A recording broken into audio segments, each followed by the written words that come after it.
तो फिल्म की शुरुआत होती है एक बुक से। एक खुशहाल किंगडम की स्टोरी है जहाँ के किंग और क्वीन बहुत ही ज्यादा रहम दिल हैं। इनके पास सब कुछ था पर कोई बच्चा नहीं था जिसके लिए वो हमेशा प्रे करते थे। फिर सर्दियों की एक खूबसूरत रात में इनकी ये विश भी पूरी हुई। एक खूबसूरत शहजादी इनके घर पैदा हुई जिसका नाम उन्होंने स्नो वाइट रखा। जैसे जैसे स्नो वाइट बड़ी हुई तो क्वीन और किंग ने उसे सिखाया कि बेशक यहाँ हमारा हुक्म चलता है पर असल में ये किंगडम उन लोगों का है जो इसके लिए काम करते हैं। तुम्हें भी एक दिन इसे संभालना पड़ेगा पर हम जानते हैं कि तुम ये काम पूरी ईमानदारी और नरमी से करोगी। सब बहुत अच्छा चल रहा था पर एक दिन क्वीन की किसी बीमारी की वजह से मौत हो गई और ये लोग अकेले पड़ गए। फिर कुछ वक्त गुजरा और एक खूबसूरत औरत इस महल में आई। किंग उसकी खूबसूरती पर फिदा हो गए और जल्द ही किंग की उससे शादी हो गई। वो क्वीन तो बन गई लेकिन उसकी खूबसूरती उसे इस किंगडम से और किंग से ज्यादा इम्पोर्टेंट थी। उसके पास एक जादुई आईना भी था जो सिर्फ सच बोलता था। ये इवल क्वीन हमेशा उससे सवाल करती थी, बोल आईने, इस दुनिया में सबसे खूबसूरत कौन है? जब वो उस क्वीन का नाम लेता था तो वो बेइंतहा खुश हो जाती थी। एक दिन इसी आईने के जरिए उसे पता चला कि उनके किंगडम पर हमला होने वाला है। इस जंग के लिए किंग अपनी आर्मी को लेकर तो निकल जाते हैं पर उस दिन के बाद किंग कभी लौट कर नहीं आए और ऐसे इस इवल क्वीन का राज और जुल्म बढ़ते चले गए। स्नो वाइट की हैसियत भी इस महल में एक काम करने वाली जितनी रह गई। सालों गुजर जाते हैं और लोग ये भी भूल जाते हैं कि उनकी स्नो वाइट नाम की कोई प्रिंसेस भी थी। इवल क्वीन की सख्तियों की वजह से किंगडम में बुराइयां फैलना शुरू हो जाती हैं और भूखमरी भी फैल जाती है। एक दिन जब स्नो वाइट कैसल की सफाई में बिजी थी तो वहाँ जोनाथन नाम का एक लड़का घुस आया। वो यहाँ से सामान चुरा रहा था। स्नो वाइट उससे कहती है, चोरी करना बुरी बात है, तुम ये खाना क्वीन की इजाजत से भी ले सकते हो। तुम्हें इन मुश्किलों का सलूशन निकालने के लिए क्वीन या प्रिंसेस से बात करनी चाहिए। जोनाथन हंसता है और कहता है, कौन सी प्रिंसेस? मुझे तो लगता है शायद वो जिंदा भी नहीं। अपने लिए ये जुमले सुनकर स्नो वाइट उदास हो गई। स्नो वाइट ने उससे कहा कि प्रिंसेस अभी भी जिंदा है और वो चाहती है अपने लोगों की मदद करना। जोनाथन ने कहा, उसने अभी तक कुछ किया तो नहीं। ये कहकर वो आलू लेकर यहाँ से चला गया। उसकी बातें स्नो वाइट के दिमाग में बैठ गई थी। उसने भी सोचा कि उसे अपने लोगों के लिए कुछ करना चाहिए। वो क्वीन से बात करने का सोचती है। वो इवल क्वीन को कहती है, आपको सबका ख्याल करना चाहिए, अपना माल लोगों को देना चाहिए ताकि उनकी मुश्किलें आसान हो। मुझे याद है डैड ने यही सब मुझे सिखाया था। हम हर साल एक खास दिन पर सब मिलकर एप्पल पाइस बनाकर लोगों में बांटते थे। उसकी बात सुनकर इवल क्वीन ने कहा, ये कीड़े इतनी आलीशान खाने के लायक नहीं। इतनी ही देर में इवल क्वीन के सामने सिपाही जोनाथन को भी पकड़ कर ले आते हैं। क्वीन उसकी चोरी के बदले उसका घर जला देने की सजा सुनाती है पर जोनाथन ने कहा, मेरा तो कोई घर ही नहीं। वो असल में डाकुओं का लीडर था और इससे पहले वो और उसके साथ ही किंग के लिए काम किया करते थे। ये सुनकर क्वीन ने कहा, फिर इसे तय खाने में जाकर फेंक दो, इतनी जोर से कि इसकी चीख से पूरा महल गूंज उठे। स्नो वाइट बोली, आप ऐसा नहीं कर सकती। डैड हमेशा सजा थोड़ी देते थे ताकि दूसरा इंसान बागी ना हो। स्नो वाइट की बातों से इवल क्वीन को और ज्यादा गुस्सा आ जाता है और वो जोनाथन को बिना कपड़ों के महल के बाहर खून जमाती ठंड में खड़ा करवा देती है। अब इवल क्वीन स्नो वाइट को भी बहुत बुरा भला कहती है और स्नो वाइट दुखी होकर गाना गाने लगती है जिस गाने में वो अपने पेरेंट्स को भी याद कर रही थी और वो सारी विशेष मांग रही थी जो वो अपने लोगों के लिए करना चाहती थी। इसके बाद वो जोनाथन के पास आती है और उसे आजाद कर देती है। सिपाही उसे देख चुके थे और उसे पकड़े जाने से पहले यहाँ से भागना था। दूसरी तरफ इवल क्वीन दोबारा अपने जादुई आईने के पास बैठी थी। वो इस मर्तबा दोबारा वही सवाल करती है, वो आईने, इस पूरी दुनिया में सबसे खूबसूरत कौन है? आईने ने जवाब दिया, अब सबसे खूबसूरत तुम नहीं रही, अब सबसे खूबसूरत इस दुनिया में कोई और आ चुका है और वो है स्नो वाइट। क्वीन को ये सुनकर बहुत ज्यादा गुस्सा आया।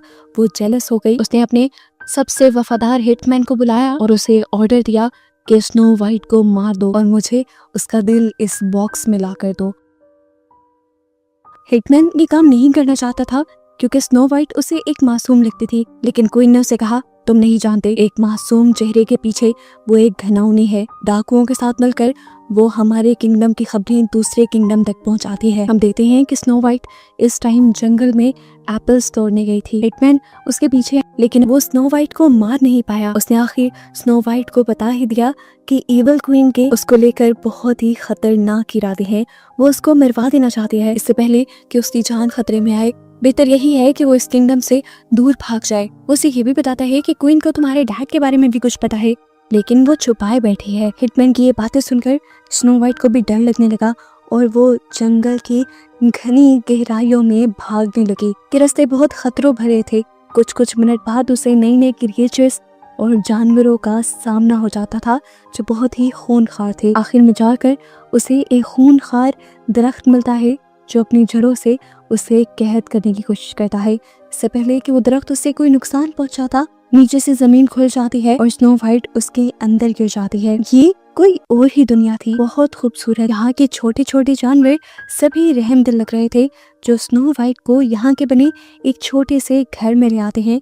स्नो वाइट देखती है कि घर में सब चीजें बहुत छोटी थी और यहाँ पर छोटे छोटे 7 बेड भी थे। डरी और थकी हुई स्नो वाइट उन 7 बेड पर सो जाती है और ये जानवर उसे ब्लैंकेट उड़ा देते हैं। यही इसी दुनिया में अब हम 7 ड्वार्फ्स को देखते हैं। ये सारे खुशी खुशी काम करके अपने घर लौट रहे थे। ये 7 डायमंड माइंस के अंदर काम करते थे, वहाँ से डायमंड्स और हीरे जवाहरात निकालते थे। अब जैसे ही ये अपने घर आए तो हैरान रह गए स्नो वाइट को अपने घर पर देखकर। स्नो वाइट को देखकर ये सारे डर जाते हैं और इधर उधर भागने लग जाते हैं और यहाँ खड़ा रह जाता है बस एक छोटा ड्वार्फ। इससे पहले कि वो भी यहाँ से भाग जाता, स्नो वाइट आहिस्ता से चलकर उसके पास आती है और उसे अपना इंट्रोडक्शन देती है। इससे पहले कि वो उसे ज्यादा कुछ बता पाती, यहाँ पर बाकी सभी ड्वार्फ अपने हथियार लेकर आ जाते हैं उसे मारने के लिए। उसे लगता है कि ये ड्वार्फ उसे अपने घर रखना नहीं चाहते, इसीलिए वो यहाँ से जाने लगती है। जबकि ड्वार्फ तो पहली मर्तबा एक इंसान को देखकर बहुत ज्यादा हैरान थे। बाहर निकलने से पहले वो सोचती है कि अगर वो यहाँ से निकली तो कहाँ जाएगी, इसीलिए वो ड्वार्फ को सब बताने का डिसाइड करती है और कहती है मेरा नाम स्नो वाइट है, इविल क्वीन मुझे मरवाना चाहती थी, इसीलिए मैं जंगलों में भागी और फिर यहाँ पहुँच गई। उसकी कहानी सुनकर इन सारे ड्वार्फ्स को काफी बुरा लगता है और वो अब अपने आप को भी स्नो वाइट से इंट्रोड्यूस करवाते हैं। एक एक करके ये अपना नाम स्नो वाइट को बताते हैं और ये भी बताते हैं कि वो हीरे की कानों में काम करते हैं। उनको देखकर स्नो वाइट उनसे कहती है मुझे आज समझ आया मेरे डैड क्यों कहा करते थे कि जंगल एक जादुई जगह है, शायद इसी जगह की वजह से। दूसरी तरफ अब हमें इविल क्वीन को दिखाया जाता है जिसे अपने आईने के जरिए ये बात पता चलती है कि स्नो वाइट अभी भी जिंदा है। वो जैसे ही हिटमैन का दिया ज्वेलरी बॉक्स खोल कर दिखती है तो उसमें एक एप्पल था। उसे हिटमैन के इस धोखे पे बहुत ज्यादा गुस्सा आता है। वो अजीब से अंदाज में गुर्राती है कि मुझे धोखा देने वाला बचेगा नहीं। अपने सिपाहियों के जरिए उसने हिटमैन को यहाँ बुला लिया था। बेरहमी से वो हिटमैन को मार देती। हिटमैन जानता था और उसने अपनी मौत कबूल भी कर ली थी, लेकिन मरने से पहले वो इविल क्वीन से ये कहता है कि अगर कतरा भर भी उसके दिल में रहम है तो वो स्नो वाइट को छोड़ दे। क्वीन उसकी बात नहीं सुनती। हिटमैन को भी वो खाई में फेंकने का ऑर्डर दे देती है और अपने सिपाहियों से स्नो वाइट को जंगल से ढूंढ के लाने का हुक्म देती है। जबकि यहाँ स्नो वाइट को दिखाया जाता है वो ड्वार्फ्स के साथ थी। आज उसकी सुबह बाकी सुबहों से काफी अलग थी। ये ड्वार्फ रोज की तरह आपस में गिरते पड़ते लड़ रहे थे और एक छोटे ड्वार्फ को अपने मजाक का निशाना बना रहे थे। ऐसे वो बेचारा उदास होकर बाहर चला गया और स्नो वाइट ने ये महसूस कर लिया। अच्छी स्नो वाइट ने उसे समझाया, देखो ऐसे उदास होना मसलों का हल नहीं, हमें हर चीज का बहादुरी से सामना करना चाहिए। वो उसे विसल बजाना भी सिखाती है और थोड़ी ही देर में उसका मूड अच्छा हो जाता है। ये लोग जब वापस घर के अंदर जाते हैं तो हर चीज टूटी बिखरी हुई थी। ये सारे ड्वार्फ्स कौन काम करेगा इसीलिए लड़ रहे थे। तो स्नो वाइट ने कहा ये सारे काम जिन्हें वो बर्डन समझ रहे हैं, अगर वो सब लोग मिलजुल कर करें तो इन्हीं कामों में मजा भी आने लग जाएगा। स्नो वाइट यहाँ ये भी नोटिस करती है कि इन सब लोगों का गुस्सा असल में एक दूसरे से नफरत नहीं है, बस ये लोग एक दूसरे को अपनी बात नहीं समझा पाते। स्नो वाइट इनको समझाती है कि किस तरह एक दूसरे से बात करके सारे मसलों का हल निकाला जा सकता है और इस तरह इन ड्वार्फ्स की लाइफ में एक बड़ा चेंज आ जाता है। वो एक साथ मिलकर गाते हैं, काम करते हैं और खुश रहते हैं। यहाँ पर स्नो वाइट भी अपने बचपन की कहानियां सुनाती है जब उसका किंगडम प्यार से भरा था। उसके डैड और मॉम दोनों जिंदा थे। ये बातें करते करते उसे याद आता है कि हिटमैन ने उसे बताया था कि क्वीन ने उसके डैड के बारे में कोई राज छुपाया है। उन्हें तो लग रहा था कि जंग में किंग मर गए, लेकिन हो सकता था कि वो जिंदा हो। स्नो वाइट ड्वार्फ से कहते हैं हम उन्हें ढूंढ सकते हैं जंगल में डाकुओं की मदद से। उन्होंने बताया था कि वो पहले किंग के लिए काम करते थे अब इन ड्वार्फ्स का भी काम पे जाने का वक्त था, वो भी निकल जाते हैं और स्नो वाइट भी निकल जाती है डाकुओं को ढूंढने के लिए। वो जंगल में इधर उधर घूम ही रही थी कि एकदम से किसी ने उसे दरख्त के पीछे खींच लिया। ये जोनाथन था जिसने उसे बचाया उन सिपाहियों से जो इवल क्वीन ने उसे पकड़ने के लिए भेजे थे। स्नो वाइट यहाँ पर जोनाथन को बताती है, मुझे लगता है कि डैड गिनी किंग अभी जिंदा है। जोनाथन उससे कहता है, हो सकता है, कुछ मैंने भी ये सुना था कि जिस किंगडम के साथ किंग लड़ने के लिए गए थे वहाँ पर किंग को कैद करके रखा गया है, लेकिन कहाँ ये मैं नहीं जानता। अभी ये लोग बात ही कर रहे होते हैं कि यहाँ पर जोनाथन के बाकी सारे साथी भी आ जाते हैं जो स्नो वाइट को बहुत ही रिस्पेक्ट से मिलते हैं। इससे पहले कि ये लोग किंग को ढूंढने का कोई बेहतर प्लान बना पाते, यहाँ पर बहुत सारे सोल्जर्स आ जाते हैं जिन्होंने स्नो वाइट को देख लिया था। जोनाथन और उसके सभी साथी बिना हिचकिचाहट के स्नो वाइट को बचाने का फैसला करते हैं। शाही सिपाहियों से लड़ने के लिए वो सारे आगे आ जाते हैं और स्नो वाइट को वहाँ से भागने को कहते हैं, लेकिन शाही सिपाही बहुत ज्यादा थे और ये डाकू थोड़े से। स्नो वाइट को इन लोगों की भी टेंशन होने लगी, इसलिए उसके जहन में एक चाल आई। उसने जाकर सारे ही शाही सिपाहियों के घोड़े खोल दिए, जिससे उन लोगों के अंदर अफरा तफरी मच गई और उन डाकुओं को भागने का थोड़ा सा वक्त मिल गया। जिसके बाद स्नो वाइट एक बड़ी सी पहाड़ी के ऊपर चढ़कर चिल्लाई, जिससे सभी सिपाहियों का ध्यान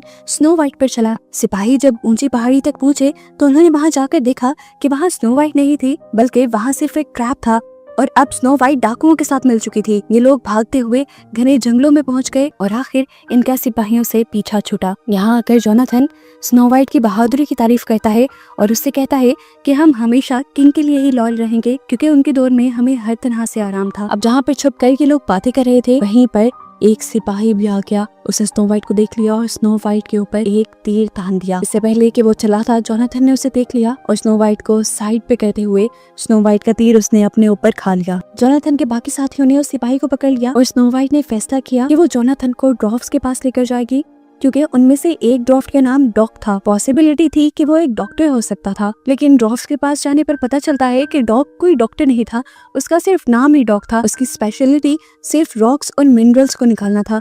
ये सुनकर जोनाथन का साथी उसके ऊपर गुस्सा होने लग जाता है और यहाँ पर इन लोगों की बहस छिड़ जाती है। स्नो वाइट इनकी बहस को रोकती है और कहती है, ये क्या कर रहे हो तुम लोग? इवल क्वीन यही तो चाहती है कि हम लोग एक दूसरे से दूर हो जाएं, बिछड़ जाएं, अपने अलावा किसी के ऊपर बिलीव ना करें। हालांकि ऐसा नहीं है, हम जब एक दूसरे की मदद करेंगे तभी सारे काम होंगे। स्नो वाइट की स्पीच सुनकर यहाँ पर काफी देर के लिए खामोशी छा जाती है और उसके बाद डॉक कहता है, वैसे तो मैं डॉक्टर नहीं हूँ, लेकिन जोनाथन को बचाने के लिए जो भी मैं कर पाया करूंगा। डॉक जोनाथन को लेकर अपने घर के अंदर चला गया। काफी देर बाद जब वो बाहर निकला तो उसके चेहरे पर उदासी थी। सभी उसे सवालिया नजरों से देख रहे थे, लेकिन इससे पहले कि वो कुछ बोलता, पीछे से जोनाथन जिंदा वापस निकल आता है, जिसे देखकर ये सभी खुश होते हैं। लेकिन जोनाथन अभी काफी वीक हो चुका था। खुशी में अब ये सब लोग जश्न मनाने लग जाते हैं। जश्न मनाते हुए और गाना गाते हुए स्नो वाइट और जोनाथन एक दूसरे के बहुत करीब आ जाते हैं। इससे पहले कि वो किस कर लेते, उन्हें रियलाइज हो जाता है कि वो बहुत सारे लोगों के दरमियान में खड़े थे। अब सुबह होने वाली थी। जोनाथन और उसके साथी फैसला करते हैं कि वो सुबह होते ही जंगलों में निकल जाएंगे, ताकि ये खुफिया जगह खुफिया ही रह सके और यहाँ पर स्नो वाइट सेफ रहे। जोनाथन जाने से पहले उसे कहकर जाता है, आज मैं 2 दिन के लिए जा रहा हूँ, 2 दिन से पहले मैं नहीं लौट पाऊंगा, लेकिन हाँ मैं वादा करता हूँ जब मैं लौटूंगा तो हम सॉर्डन किंगडम जाएंगे किंग को ढूंढने के लिए। यहाँ पर स्नो वाइट उसे अपनी चेन दे देती है जो उसे उसके डैड ने गिफ्ट की थी। वो कहती है, ये तुम्हें वापस लौटने की याद दिलाएगी। वो जब जंगल में निकला तो एक ट्रैप में फंस गया। इससे पहले कि वो कुछ समझ पाता, इवल क्वीन के सिपाही उसे महल में ले आते हैं। यहाँ आकर क्वीन उससे सवाल करती है, स्नो वाइट कहाँ है? उसने अपने लहजे को बहुत फेक बनाने की कोशिश की कि मैं तो स्नो वाइट को जानता ही नहीं, लेकिन उसके गले में स्नो वाइट के लॉकेट ने सब सच बता दिया। ये चेन खींचने के बाद वो जोनाथन को तय खाने में पिंकवा देती है और खुद कुछ जादुई पोशन से जादू बनाने लगती है। और यहाँ हमें इस इवल क्वीन की हकीकत पता चलती है कि दरअसल वो एक विच है, एक जादूगरनी है। इसके बाद उसने वो पोशन पी लिया और पोशन पीते ही वो अजीब सी होने लगी और एक बूढ़ी विच में बदल गई। यही उसका असल रूप था। उसने जादू से अपनी खूबसूरती बनाई हुई थी। इसके बाद वो एक सेब लेती है और उसके ऊपर पॉइजन्ड एप्पल वाले कुछ स्पेल्स पढ़ते हैं। आम लफ्जों में वो सेब के ऊपर कोई जादू कर देती है ताकि ये सेब खाते ही स्नो वाइट एक गहरी नींद में चली जाए। यहाँ हमें दिखाया गया कि जोनाथन इस तहखाने से निकलने की कोशिश कर रहा था। यहीं पर उसे हिट्समैन भी मिल गया। यहाँ सीन कट होकर हमें स्नो वाइट को दिखाया गया जिसके पास से सारे ड्वार्फ अपने काम पे चले गए थे। वो भी अपने डैड को ढूंढने के लिए जाना चाहती थी, लेकिन तभी यहाँ पर एक बूढ़ी लेडी आ गई। स्नो वाइट उसे पहचान नहीं पाई और इस बूढ़ी लेडी जो कि असल में विच है, उसने स्नो वाइट को स्नो वाइट का लॉकेट देते हुए बताया कि जोनाथन एक बड़ी मुसीबत में है। स्नो वाइट अपना लॉकेट देखकर समझ गई कि उसे जोनाथन को बचाना चाहिए। वो यहाँ से जाने ही वाली थी पर विच ने उसे रोक लिया। वो उसे एक सेब देती है और कहती है इसे खा लो, इससे तुम्हारी एनर्जी बनी रहेगी। वैसे भी तुम्हारे डैड कहा करते थे कि प्यार से हर मुश्किल को हराया जा सकता है। अपने डैड की इमोशनल बातें सुनते हुए वो विच की चाल में आ गई और उसने उस सेब को खा लिया। यहाँ हम देखा कि ड्वार्फ्स के सारे परिंदे और जानवर जल्दी से ड्वार्फ्स को स्नो वाइट के मुसीबत में होने के बारे में बताने के लिए गए। यहाँ स्नो वाइट ने जैसे ही वो सेब खाया तो उसकी आंखों के आगे अंधेरा छाने लगा, उसे चक्कर आने लगे। उसने पूछा इसमें क्या था, तो यहाँ इस इवल विच ने वही लफ्ज बोले जो वो इवल क्वीन बोलती थी। और ऐसे ही स्नो वाइट को पता चल गया कि असल में ये वो इवल क्वीन थी जो स्नो वाइट को अपना दुश्मन समझती थी। अब स्नो वाइट गहरी नींद में चली गई। इस पूरे किंगडम में गहरे काले बादल छा गए और वो इवल विच धुआं बन के यहाँ से गायब हो गई। यहाँ जब स्नो वाइट के पास सारे ड्वार्फ और एनिमल्स आए तो सभी दुखी हो गए स्नो वाइट को लेटा हुआ देखकर। उन्हें लगा कि स्नो वाइट मर गई है। ये लोग अब कुछ नहीं कर सकते थे। ये लोग स्नो वाइट को एक खास जगह पर लिटा देते हैं और उसे फूलों से ढांप देते हैं। महल के तहखाने में दिखाया गया कि हिट्समैन और जोनाथन ने मिलकर वहाँ की एक दीवार तोड़ दी थी जिसकी दूसरी तरफ से पानी का एक रास्ता होते हुए जंगल में जाता था। हिट्समैन जोनाथन को करिश देता है और वो फौरन जंगलों की तरफ भागता है जहाँ पर उसे कुछ जानवर मिलते हैं जिनकी घबराहट से वो पता चला लेता है कि जरूर कुछ बुरा हुआ है। वो जैसे ही ड्वार्फ्स के घर के पास पहुँचता है तो स्नो वाइट को मरा हुआ देखकर दुखी हो जाता है। दुख में चूर वो स्नो वाइट के पास जाकर बैठा और उसने स्नो वाइट को किस की। जोनाथन की किस करते ही स्नो वाइट को होश आ गया और इन सभी के अंदर खुशी की एक लहर दौड़ गई। होश में आते ही उसने जोनाथन को बताया कि असल में ये सब कुछ इवल क्वीन की वजह से हो रहा है। वो दरअसल एक विच है। उसी ने प्लान बनाकर हमारे डैड को जंग के लिए भेजा था और खुद ही अपने ही लोगों को भेजकर उसने किंग को मरवा दिया। वो लोग अभी ये बातें ही कर रहे थे कि स्नो वाइट के हाथ पे आकर एक स्नोफ्लेक गिरा, जिसे देखते हुए स्नो वाइट ने फैसला किया कि अब वो वक्त आ गया है कि उसे सब कुछ संभालना होगा और उसे इवल क्वीन से लड़कर अपना किंगडम उससे बचाना होगा। उसे अब अपने किंगडम के लोगों को वो क्वीन देनी होगी जो वो डिजर्व करते हैं, जो उन्हें प्यार दे और उनके हालात को बेहतर कर दे। स्नो वाइट जैसे ही अपने किंगडम में वापस लौटती है तो लोगों के अंदर उसे देखकर उम्मीद की एक किरण जाग जाती है और सभी स्नो वाइट के पीछे पीछे महल के सामने पहुंच जाते हैं। किंगडम के लोगों को और स्नो वाइट को बागी देखकर इवल क्वीन खुद नीचे उतर के आती है। एक हाथ में वो तलवार पकड़ती है और एक हाथ में वो खूबसूरत गुलाब पकड़ती है और इन लोगों से कहती है, देखो खूबसूरती और ताकत ही तख्त के काबिल होते हैं। फिर वो रोज को एक फूंक से जला देती है और कहती है, अब देखो सिर्फ ताकत ही बची है तख्त पे राज करने के लिए। वो उसे लड़ने के लिए उकसाने लग जाती है, लेकिन स्नो वाइट लड़ने के बजाय इवल क्वीन के सिपाहियों को ही उनका प्यारा पास्ट याद करवाने लगते हैं जब वो किंग के दौर में रहम दिल हुआ करते थे। ये सब लोग एक दूसरे का ख्याल करते थे और इन सब लोगों की ही जिंदगी आसान थी। स्नो वाइट उनसे कहते हैं, 7 अरसे पहले की बात तो नहीं वो कि जब इस किंगडम में अमन था, सब लोग खुश थे, सबको इंसाफ मिलता था। बस मैं वही दोबारा लेना चाह रही हूँ इस किंगडम के लिए। इवल क्वीन के